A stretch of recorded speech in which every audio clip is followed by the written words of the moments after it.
so honored to be here today. I've actually just moved back from Shreveport. I've been there for the past 8 years, and I'm originally from Monroe, so it's great to be home. It's great to be able to come back and give back to my community. So thank y'all for having me today, and welcome to the Vantage Educational Series.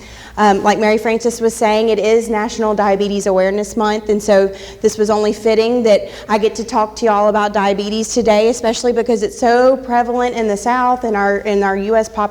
And so hopefully today y'all can leave with a little bit better understanding of how we get to a diagnosis of diabetes, how we treat it, some of the things that we can do to prevent complications or just prevention in general. So let's get started. Oh, and I forgot to mention, I'm not here to push any medications at you. I have no conflicts of interest with any drug companies, so I'll be mentioning a few names today, but that's not because I have any relationship to those. And this is casual, so if you have questions, feel free to stop me and ask. Okay. So let's start with, what is diabetes?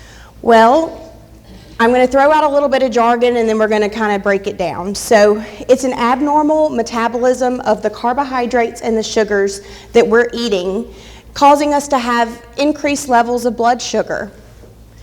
Now, with those increased levels of blood sugar, we also have an impairment or lack of the amount of insulin that our body's supposed to secrete.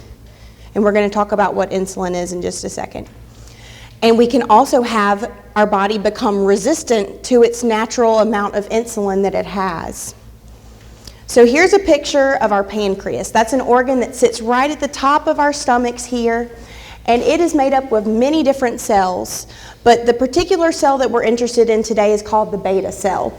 The beta cell is what's responsible for producing insulin. Now, when we go and we eat a meal that has lots of carbohydrates or sugars, those sugars are going to be broken down into glucose, and it's going to enter our bloodstream, and it's going to tell our bodies, our pancreas, that it needs to start producing insulin. So the insulin is going to be revved up as our blood sugars go up, and that is also going to talk to our liver and say, we need to start storing some of that blood sugar. It will store it in our liver, and it actually stores it as fat. Insulin also tells our body we need to pull that blood sugar out of the bloodstream and into our cells as quickly as possible so we can start using it for energy. So as those insulin levels fall, our blood sugar goes down, and there's a period of time that we haven't eaten, our liver can actually use that stored fat and turn it back into glucose for those times when we go without eating for a little bit, so our sugars don't drop too low. Well, after a prolonged period of time of eating really high sugar or high carbohydrate foods, our insulin levels are going to stay up, and it's going to actually make our bodies become more resistant to those insulin levels because it's living in a high insulin state, and it kind of just wants to ignore the insulin because it's been elevated for so long. In addition to that, the insulin is going to be telling our liver, keep storing it as fat, keep storing it as fat. That's going to lead to the weight gain. It's going to lead to the increased risk of developing prediabetes and go on to potentially diabetes. So that's the main way that we develop what we'll talk about later is type 2 diabetes. Type 1 diabetes is a little bit different. We actually have a destruction of our pancreatic beta cells, and that makes us not be able to produce insulin. But let's go on and talk a little bit about those different types. So type 1, we just mentioned, is the autoimmune destruction of those beta cells. So we're not going to be able to produce insulin. We're not going to be able to bring our blood sugar down by bringing it into those cells. These patients are going to require supplemental insulin to live because they can't produce their own insulin. And that's the mainstay of treatment for these type 1 diabetics. So this isn't as common as type 2 diabetes. Only 5 to 10% of the diabetics have type 1 diabetes. And we see this more commonly in young children, teens, and young adults. We can see this as an adult onset type of diabetes, but it's much more rare. And unfortunately, we don't know a way to prevent this. We'll talk a little bit about some of the risk factors, but right now there's no medication that we can take. There's no, specific gene that we know that we can turn off your chances of getting type 1 diabetes. So that's kind of the sad truth behind type 1 diabetes. Now type 2 is when those insulin levels have been up so high for so long that we become resistant to it and our blood sugars just stay high. These patients are not insulin dependent. They might have to be on insulin as a method of treatment, but they don't require it like the type 1 diabetics to live. This is the most common type of diabetes, between 90 and 95% of diabetics. And this type of diabetes we'll see more often in our older populations. But because our nation is becoming more and more obese, people are becoming more sedentary with the rise of technology, we are seeing the diagnosis of type 2 diabetes younger and younger. I've seen it in kids as young as 7 and 8. So it's something that I'm glad we're talking about today, because it's something we need to start trying to do more prevention for. And this is a preventable disease. Making those early on healthy lifestyle changes and choices can help prevent the onset of diabetes. So I wanted to give you all this statistic. In the United States, 1 in 3 people are going to be developing diabetes currently. This is a CDC statistic. So what risk factors can we be aware of that will help us prevent getting diabetes? Well, with type 1, not really anything we can do to modify our risk factors. Often there's a strong genetic component. It runs in families. We do know that these are something that we see in younger adults and kids. The Caucasian race is actually more likely to develop type 1 diabetes. And if you have another type of autoimmune disorder, whether it's celiac disease, thyroid disease, we do know that you are more likely to have type 1 diabetes. Now, type 2 has lots of modifiable risk factors. Being overweight or obese can increase your chances, as well as having a diagnosis of pre-diabetes. Being over the age of 45 also increases your risk, and that's usually around the age that we start screening for diabetes, because we know that's when it starts to become prevalent. Sedentary lifestyle, like we spoke about. Tobacco use. So tobacco users are 30 to 40%. They have a 30 to 40% higher risk of developing diabetes. And we'll talk about why in just a little bit, but it is definitely something, if we can quit sooner in our lives, it will improve our chances, or decrease our chances of getting diabetes. Now, if you are a mother who had gestational diabetes during pregnancy, you have a higher risk of getting diabetes later on in life, as well as our females with PCOS. And then certain nationalities, African American, Latino, some of the Asian populations also have a higher risk. And then there are some studies, and I don't know if my head is blocking us, there is a potential association with vitamin D deficiency as one of the risk factors for developing diabetes, and it's still in the studies as to whether or not this is a true association, but something to keep in mind. So, how would we know that we have diabetes? Well, there are several different ways that this can manifest, and it's not all specific to diabetes. A lot of these symptoms are not specific to diabetes, but can be in many different types of illnesses. And some diabetics don't have any symptoms. Some of the skin changes you'll see, if you look at the top picture, this is what we call acanthosis nigricans. It is a darkening or hyperpigmentation of the skin in those skin folds. So it usually occurs in your neck, in your armpits, in your groin, and this is a marker of insulin resistance. Another thing that we'll see is in the second picture, people with insulin resistance have a propensity to develop crops of skin tags. Skin tags can happen without having diabetes, but those who have a lot of skin tags should really be checked to make sure that they aren't resistant to insulin. Diabetes can also cause your skin to get dry and some nail and hair changes. It can also cause you to be thirsty and hungry all the time. You might constantly have a bottle of water with you, or you can't stay out of the pantry. You're snacking all the time because you can't stay full. You might be going to the restroom to urinate frequently, or waking up several times in the night. That's a sign of diabetes. Or you might be dropping weight and not being on a diet per se. When our body is not able to use that glucose for energy, you can expect us to have a little bit of fatigue. When our blood sugar has been high for long periods of time, it can affect the blood vessels in our eyes. And so that can lead to blurry vision, vision loss, and some what we call retinopathy, or disease of the retina in the eye. You can also have some nausea and vomiting, some decreased transit of your bowels. You might have problems with constipation and stomach upset. Diabetes can affect your nerves and cause nerve damage, leading to neuropathy, which feels like numbness and tingling in your hands and feet. Diabetes can make your wounds harder to heal. So you might have a cut on your foot that takes ages to heal and might turn into a chronic wound, and that's because our blood sugar is too high to effectively repair those wounds. Diabetes also puts you at increased risk of infection, so a diabetic might present with a yeast infection that they can't get rid of, or recurrent urinary tract infections. And then we also mentioned you might not have any symptoms at all, and this might be something that they pick up on routine screening, which is why it's important to go to your doctor regularly. So how do we come to a diagnosis of diabetes? Well, we use several different types of tests.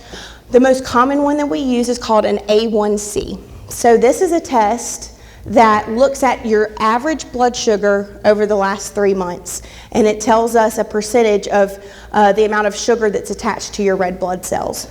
This test is great because it doesn't matter if you came into the doctor's office and you had an entire chocolate cake for breakfast. It's not going to affect your blood sugar because it's an average over 3 months. So we'll talk a little bit about what these ranges are going to look like and what numbers we would expect for diabetes, pre-diabetes, but this is the most common test that we use. The one after that, the fasting blood glucose test, is exactly what the name says. That's when you're coming in for lab and you haven't had anything to eat or drink other than water since usually the night before. And this is going to be an indicator of what your blood sugar looks like, and is actually what we use later on after a diagnosis of diabetes to kind of track your progress and see how you're doing. The glucose tolerance test is something used more in pregnant women. That's when you have to drink the really sugary, nasty drink, stay for an hour or two, and they test your blood sugar along the way. And then the random blood glucose, which is when they just check your blood sugar at any time.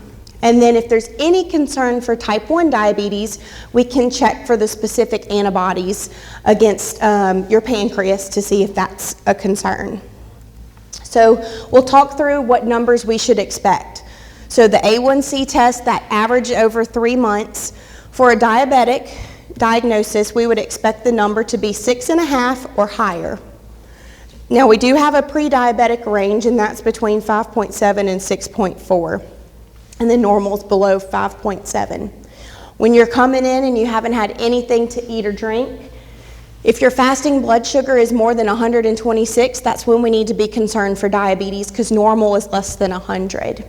The glucose tolerance test we don't use as often, but if you do have a random blood glucose checked at any time and it's greater than 200, we need to be aware that that's a concern for potential diabetes, and we need to follow up with our healthcare provider. Now, I do recommend, if you do have an abnormal test of any of these, to repeat it just to get an accurate diagnosis. We want to make sure it wasn't a lab error. So I do recommend checking it twice to make that diagnosis. So treatment for diabetes is multifaceted. Diet is a great way to control diabetes. We also have some great medications, but there's a lot of other lifestyle choices and habits that we need to be incorporating for a holistic approach to treating diabetes. So type 1 diabetes, the mainstay of treatment is going to be insulin. What we like to do for our type 1 diabetics is to mimic how our body naturally produces insulin. So we have a baseline amount of insulin that's secreted throughout the day. So that's why we use those longer acting medicines. You might have heard of insulin glargine, or Lantus is the common one. So we use that as a baseline, but we also mimic mealtime spikes in insulin with our short-acting insulins like regular insulin, Humalog, Lispro. And we use those to help us, after those meals, bring that blood sugar into our cells so it's not floating around in the bloodstream. Now for type 2 diabetes, there's lots of options, not just insulin anymore. There have been actually some really good release of some new drugs in the last several years that have been great, and we'll kind of talk through each of these.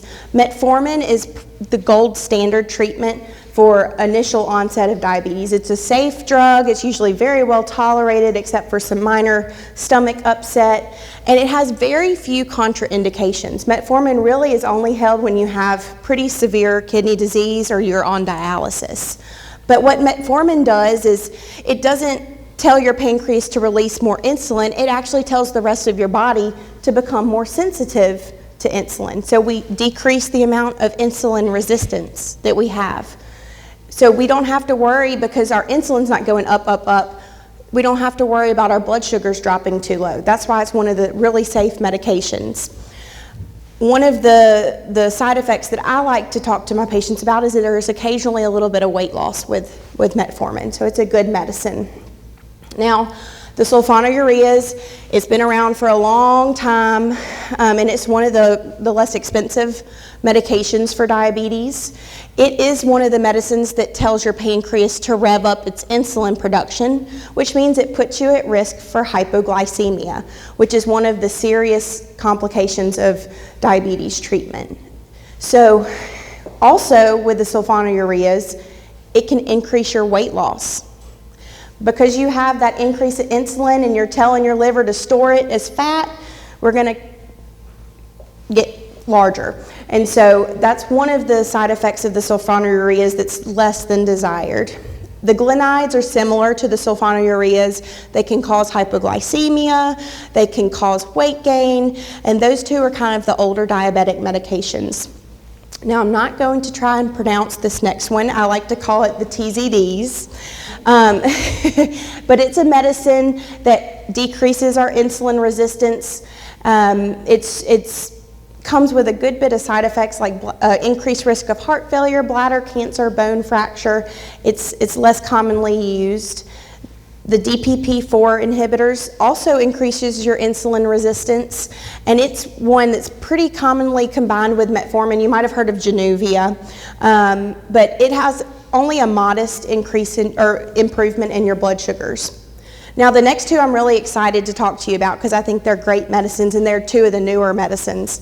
The first one is a GLP-1 receptor agonist. So this is going to be the semaglutide or Ozempic, Trulicity. These are a little bit different than your standard oral diabetic medicines. These are ones that you inject. It's not insulin, but it's one that you can inject either once a week, once a month. And one of the great side effects for these is that it comes with some pretty significant weight loss. Right now it's only approved for diabetics for the weight loss indication, but it's a good one, and it also decreases your risk of heart attack and stroke. So if you are a patient that has diabetes, but you also have heart disease, you have high blood pressure, high cholesterol, and you're at risk for heart attack and stroke, this is a good medicine because it helps reduce your risk overall for any other additional poor outcomes. One of the main things I like to tell my patients about this one is it kind of slows your digestive transit. It sometimes will make people feel full sooner, but it can also cause a little bit of nausea and vomiting. It also increases your risk for pancreatitis. So that is one of the bad side effects. The SGLT2 inhibitors is also a really good medicine. It's an oral medicine, and it's great for patients who have kidney disease. Kidney disease is one of the most common complications of diabetes. So these medicines are great because it helps slow the progression of kidney disease, and it does that by telling your kidneys to not reabsorb the blood sugar or the sugar into the bloodstream. Instead, you'll pee out the sugar. When you are peeing out the sugar, it does make it really easy for bacteria to go in and grow in your urine, and it can put you at a slight risk of urinary tract infections, but it's great for our patients that we're trying to keep off of dialysis, that we're wanting to slow the progression of their kidney disease. It also has a decreased risk of heart attack and stroke, so it's a great medicine for that, and it does have a modest improvement in weight loss. And then if your diabetes is not controlled, or you're a new diabetic with a really high A1C, your provider might start you on insulin. And I like to tell my patients that just because you're put on insulin does not mean you're going to be on insulin forever. There are so many different things that we can do to get you off of insulin, so it can be a temporizing measure until we get you under better control. But similar to the type 1 diabetics, we use often the long-acting combined with some short-acting insulins to get you under better control.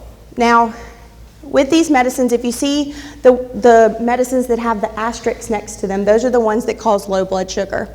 If you're on these medicines, your doctor might want you to be checking your blood sugar pretty frequently. But the good thing is that not all diabetics have to be checking their blood sugar every day. It's going to be dependent on how well controlled you are, if you're at risk for low blood sugar.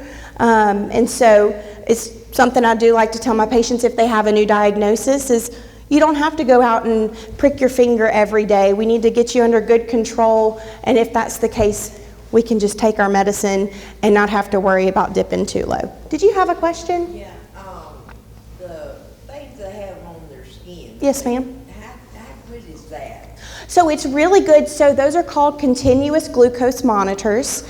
Oftentimes, insurance wants you to show that you have gotten good control and doing a good job of checking your blood sugars the old-fashioned way before they go forth with that.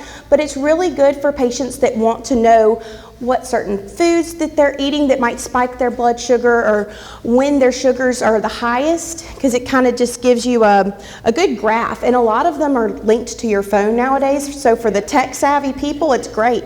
And it's also great for our kids because we can send them to school with their glucose monitor on, and the parents can see in real time how their kid's blood sugar's doing, and if they need to call the office to say, hey, my kid needs to eat a peppermint because their sugar's dropping, it's a really, really good thing. But before we have a patient get that continuous glucose monitor, we like to make sure that they are able to check their finger first. We also, if that were to fail, they need to be able to do it the old-fashioned way anyway. So that was a great question. So this slide is really busy, and that's because these are all of the other things that we can be doing to help with the treatment of diabetes. So weight loss. Belly fat increases your risk not only for progression of diabetes, but increases your risk of heart attack and stroke. And I'm not saying that we need to go out and lose 50% of our body weight. Even a 5 to 10% loss in your body weight can cause significant improvement in your health and well-being. And weight loss in its own improves our insulin sensitivity. So it helps with the diabetes treatment. And you might find that weight loss can actually reduce the amount of medications that you're requiring for your diabetes. Now, exercise, the current recommendation for the amount of exercise you should have in 1 week is about 150 minutes minimum. So what the American Heart Association considers to be, are you okay, Poppy? This is my grandfather, by the way. Okay. What the American Heart Association considers to be good quality exercise is something that has got your heart rate above its resting heart rate. So for instance, if you like to take a brisk walk or a brisk bike ride and you have a partner with you, if you were to say a sentence, you would need to be able to stop to take a couple of breaths. So it's not a leisurely walk in the park, it's really kind of getting after it. So 150 minutes a week of that brisk activity.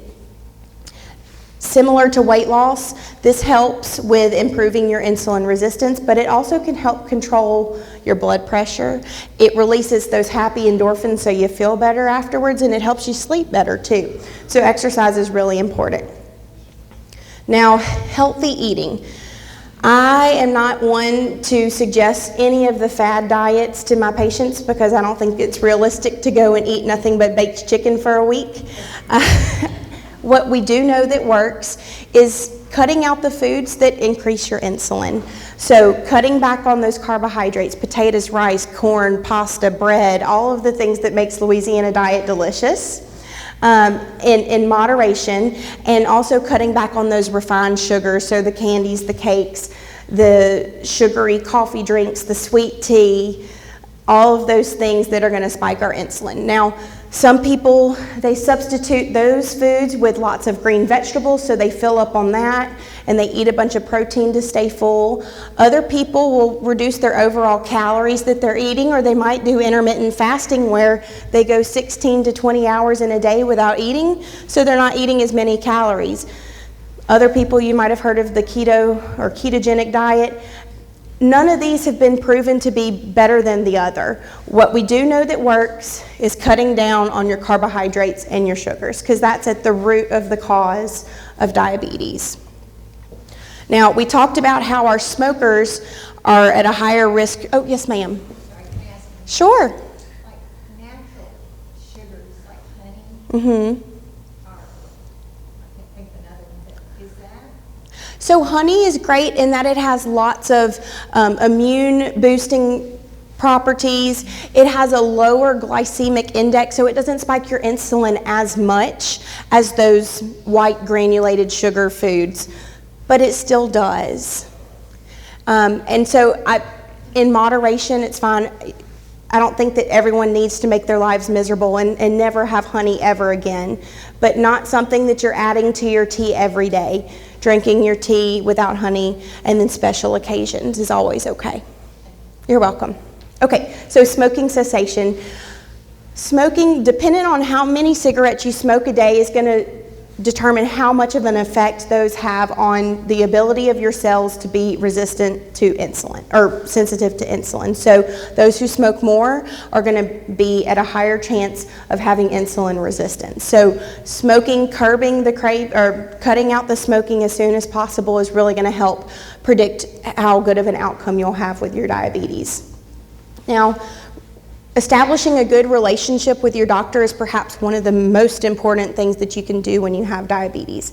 And that's because when you have this diagnosis, you need to be going in at least every 3 months in the beginning. They need to be checking your A1C levels, making sure that you're not having those low blood sugars, but also screening for the complications of diabetes. And we'll talk a little bit about those complications, but if you're not following up with your doctor regularly, we can't prevent the progression and those serious complications. Yes, ma'am. What is borderline diabetes? Because I weighed 450 pounds about a year and a half ago, and I had borderline diabetes. They put me on metformin, but now I'm not diabetic because I've lost a lot of weight. So borderline diabetes is a synonym to the pre-diabetes that we talked about earlier. That's the A1C number between 5.7 and 6.4. It's you're almost there. You could tip into diabetes, but it's a kind of a warning sign that you need to get control. And so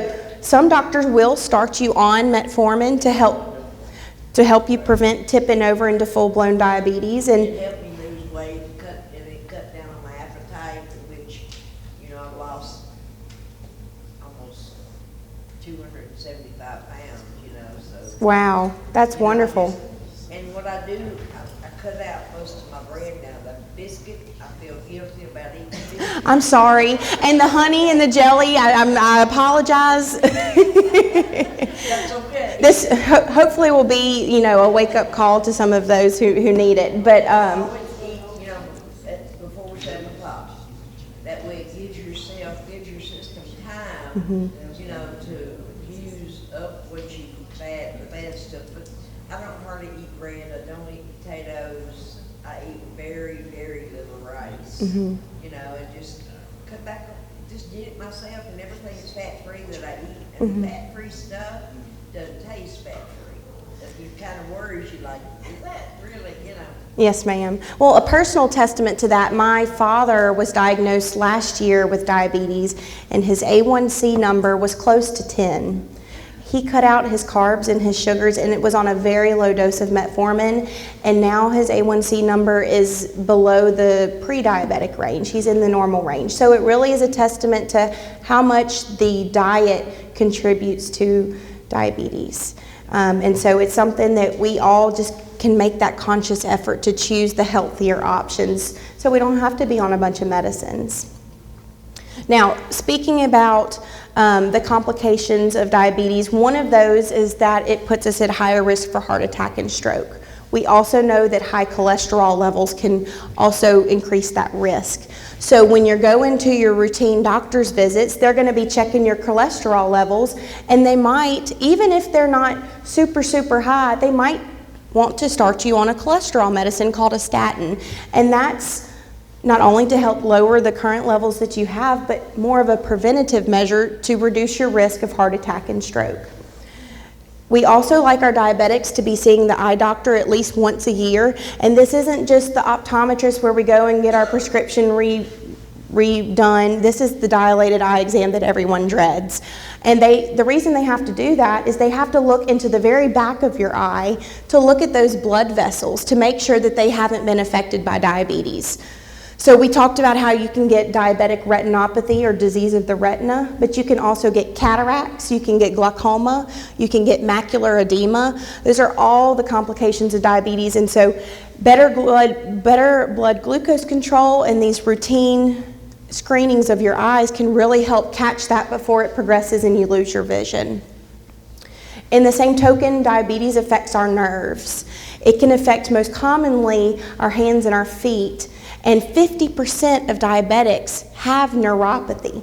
So it's important that we are checking our feet every day. You might not know that you have a blister on the bottom of your foot, and it could get infected.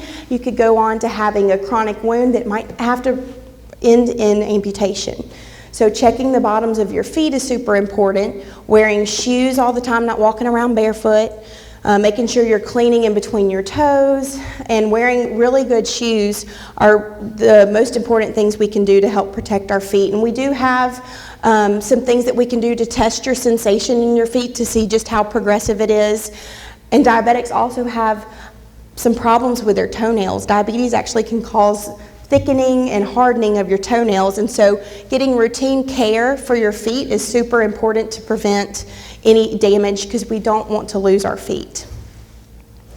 Diabetes can also affect our kidneys, so we need to be making sure that we're catching any form of kidney disease early because we don't want to end up on dialysis. Usually when you're going for your doctor's visits, they're checking your urine and your kidney function at least once a year. And that's really to pick up on those early changes because we now have some medicines that help slow that progression. So we want to do what we can early to prevent those outcomes. Diabetes, interestingly, can also affect our gums and our teeth. You know, we have high blood sugar. We also have high levels of sugar in our saliva, which the bacteria that live in the plaque love to eat. So it can affect our gums. We can have really big, nasty gum disease, and we know that's linked to heart disease. We can also have tooth decay, and it can lead to tooth loss. So going at least twice a year for our dental screenings is important as well. Unfortunately, diabetes is a chronic disease, and we do see that patients who have chronic diseases are at an increased risk of depression. So regularly screening your patients or having a depression screening frequently is super important because we know that depression is treatable, and we want to improve your quality of life so you can take care of yourself the best way possible. So it's really important in these visits with your doctor that we're talking about any signs of depression so we can act fast. And then the last thing, and this has become really prevalent since the onset of COVID, but it's vaccinations. We know that diabetes alters our immune system, and it makes you in an immune compromised state. So it's really important for our diabetic patients to be vaccinated against the things that are going to be most commonly affecting them. So that's the flu, that's pneumonia. You actually, if you have a diagnosis of diabetes, can qualify for your pneumonia vaccine before the typical person at 65. So getting a pneumonia vaccine early getting your COVID vaccine, but also your shingles shot.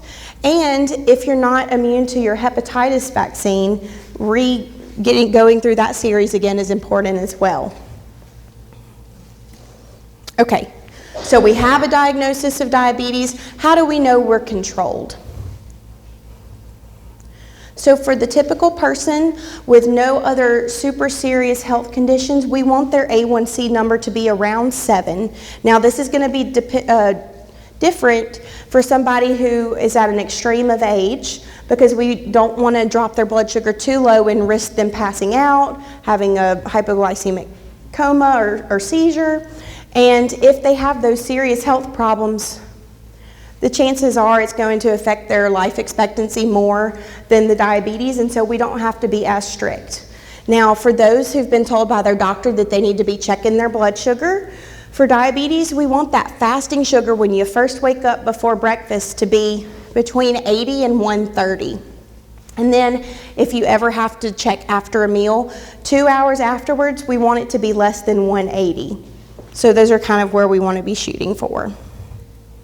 So we've talked a lot throughout this talk about the complications, but I wanted to go head to toe and just talk about exactly the many different complications diabetes can cause. So we know it increases your risk for stroke. We know it can affect your eyes in many different ways. Diabetes can also affect your hearing and cause hearing loss. We know it can affect our teeth and our gums. It can increase your risk of coronary artery disease or heart disease. It can affect your nerves by damaging the nerve endings. You might have the loss of sensation, and that puts us at risk of chronic wound infections and potentially amputation. And then it affects your kidneys as well, and if left untreated, could progress to dialysis. So I'm going to give you my spiel on what we can do to prevent this. And this is not, most of it is backed by science, but this is personal experience, this is realistic goals. And one of those is trying to get as close to the normal body weight as possible. And that's, like we said, that's not losing 50% of your body weight, that's just actively making the choices that are of what's going into your mouth and trying to eliminate as much as we can those processed foods, the chips, the cookies, and I know that this is going to be hard with holiday season coming up, but actively making the choice to choose the healthy thing. The other thing is everyone is addicted, and I don't even have mine on me, to the phones. Now, when we're on our phones, we're sitting there, we're staring at the screens, when we could be up and moving and being more active. So I'm asking everybody to make a more conscious effort to put down those phones and to become more active. And that doesn't mean, going out for a run, but at least just get moving. And so that's one of I think it starts from when we're younger and building those healthy habits. We're seeing kids addicted to video games and on their phones, and so if we have grandchildren around here, making being a good example of putting our phones down and making sure that we're aware and up and moving. Now, if there is a true correlation with vitamin D deficiency, then I would recommend everybody make sure their vitamin D levels are normal, whether it's with a supplement, getting those levels checked with your doctor, because we want to prevent that from being a risk factor. Cutting out the tobacco and the alcohol products. Did you have a question? So Equal and Splenda, Sweet and Low, all of those, they have no calories, which is great. But the flip side is that they actually still tell our body, they trick our body into thinking that they just had a big sugar load. So it still spikes our insulin levels, which is the root of the evil in diabetes. So I was going to get to that. So stevia, truvia, monk fruit, those are some of the more natural, not the artificial sweeteners that don't spike our insulin as much, and they also have the 0 calories that I would recommend. And they have formulations that mimic brown sugar, powdered sugar, granulated sugar, so you can incorporate it into those recipes that you love to cook. And they sell them at most supermarkets. You're welcome. So cutting out the tobacco, cutting out the alcohol, choosing water. So if given the option between the soft drinks that are loaded in the sugars or the artificial sugars or the sweet teas, choose the water. Or the unsweetened tea without the artificial flavors, the unsweetened plain black coffee. Those are not going to spike our insulin levels like those other drinks. We've also found that stress and sleep deprivation can increase our blood sugar levels. So doing what we have to do to get a better night's sleep, to cut down on our stress, is really going to help in the long run. And lastly, making a good relationship with your doctor. So if you don't have symptoms and you do have diabetes, we can pick up those. We can pick that up early. So why are we even talking about diabetes? Well, diabetes is becoming one of the most common diseases that affects the U.S. population. More than 37 million people in the U.S. have diabetes, and 1 in 5 don't know that they have it. And even more than that, 96 million adults have prediabetes, and 8 out of 10 don't know that they have it. Currently, it's the 7th leading cause of death in the U.S., and I really think that this is underreported. I think it's much higher than that, especially if you take into consideration those complications. In the last 20 years, the number of diabetics has more than doubled. As our population is getting older, as we're becoming more sedentary, and as we're becoming more overweight and obese. And this reflects in the medical costs, the lost work and the lost wages. It's totaling $327 billion a year. That is super high. And lastly, we know that patients that have diabetes, their medical costs are twice as much as those that do not have diabetes. So if we can do those things, those healthy choices along the way, those small decisions on a daily basis, we can really prevent such a big impact that diabetes is having on our population. So that is the end. This is my son, Forrest. I'll be happy to answer any other questions, and I really want to thank y'all all for having me today. Thank y'all so much.